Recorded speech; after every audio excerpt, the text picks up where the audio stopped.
Foam rolling has become a popular technique for self massage and muscle relaxation, but it's not always a pleasant experience. That's right. In this video, we're going to discuss some reasons we love them and some reasons maybe not so much. Also, some differences between foam roller diameters, how dense they are, and everything you really need to know about this.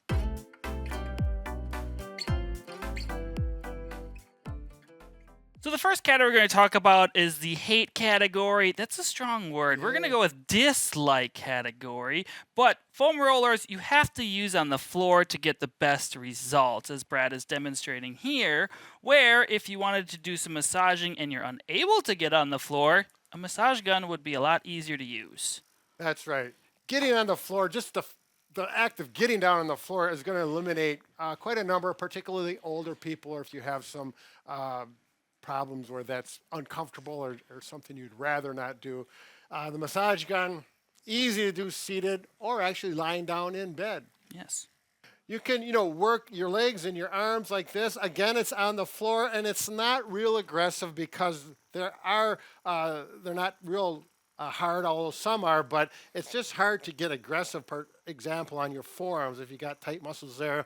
The massage gun, in this case, is probably the better option. Go ahead, Mike. Show 'em. Yeah, if you just want to get a little more aggressive, you can just push down in there. Obviously, with a foam roller, this is a different style. You can push down harder to get more pressure, but it's a little easier just to use a massage gun if you're just working this small area. Obviously, if you're working legs, you sit on it, there's more weight on it, you can dig a little deeper, but the convenience of this is just a little better. Another dislike we have with them is they're not very portable, especially when you have large ones like this. I'm not going to haul this anywhere. Obviously, they have shorter ones, which you can throw in your gym bag if you want. They are somewhat portable, but like we're talking about just massaging in general, which is the same idea a foam roller does, these are much more portable. That's right. Okay, and the last part of foam rollers is for your muscles in your low back, lumbar area in particular. We do not recommend that. It's just too aggressive. Some people may be able to control it, but it's difficult. I personally do not like this at all on my back. I have lumbar spondylolisthesis, and I stay away from it. Also, if you want to roll your neck, it just does not work very well. It's great on your thoracic spine around ooh, I just had it cavitate around the scapula or the shoulder blades, but up by the neck, it just doesn't work. So, that all being said, there are some benefits to foam rolling and reasons we do like them, or love them, I should say, as the title mentions. They are fairly inexpensive compared to, say, a massage gun like we're talking about. They can range from $10 to $40.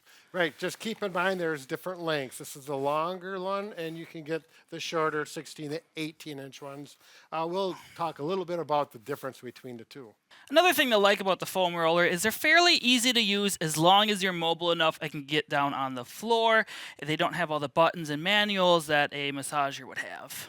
All right, another great thing about the foam roller is it does large muscle areas at a time. For example, he's working on his calf muscles here. You can do both at once. If you want to get more intense, you cross one leg over, and you feel that, don't you, Mike? Yeah. And then you can easily roll up to the hamstring muscle group, and you can roll to one side, get the IT band, and then continue to roll over and get the quadriceps. So you're getting a complete leg massage as well as roll over and get the glutes too, Mike. Am I a dog or what? Yes, just keep on rolling. It is really nice. Again, if you're mobile enough to do this, it really is a nice option.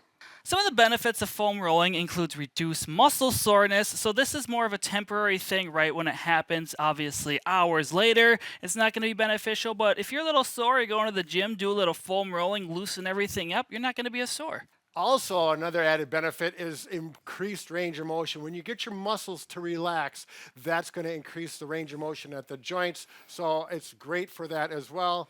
And let's talk about circulation. So it also increases circulation or blood flow to the area because it is a type of massaging technique. This helps improve nutrient delivery to that area through your blood and helps with waste removal, which is kind of relates to helping with muscle soreness. That's right. It all works together. One other thing, particularly about these long rollers, or go ahead, why don't you move, is I really like these for working on your posture and mobilization of the spine. You simply lie on it like this, And I like to do this at the end of a workout where I'm relaxed. I let my shoulders go back, my head drop back, and just lay like this for a few minutes and relax. Help your posture, allows you to breathe very nicely, and finish up a workout effectively.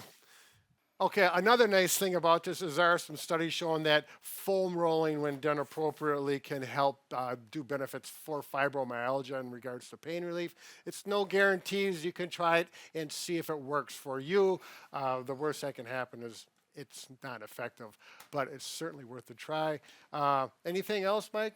There are some other alternative things you can use as well. If you don't have a foam roller and you want to try it, you could simply use a softball, a lacrosse ball, or anything you can kind of roll on. That's going to be a little more trigger point oriented because it's a smaller surface versus a foam roller. But if you don't have one, you want to try it, that's an alternative. Personally, I love my foam roller. Would not go without it. It's part of my routine, and it's a personal thing. Mike? I like them. I use them periodically, but sometimes I prefer the massage gun on certain muscle groups, and I prefer the foam roller in others. That's right. All right, be careful. And be gone.